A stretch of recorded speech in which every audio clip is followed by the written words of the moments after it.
Sa shumë premtime na janë bërë për vitin 2030.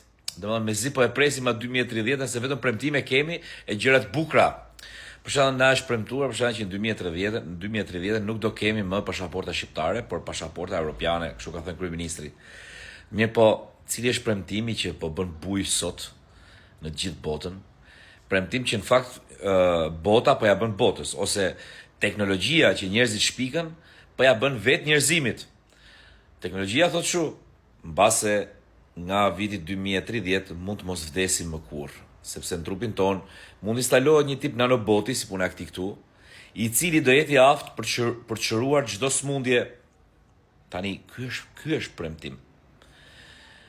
Ky ja mori ekskluzivitetin apo i mori protagonizmin edhe premtimit që ne do kemi pasaportë europiane. Pra, pas vitit 2030 shpresojmë që të mos vdesim më kurrë. Tani pyetja është, a ja vlen të jetojmë pafundësisht apo kur ke marrë ciklin udha mor qoftë? Si e mendoni ju? Megjithatë, kujdes, teknologjia tash po punon për ne. Ciao.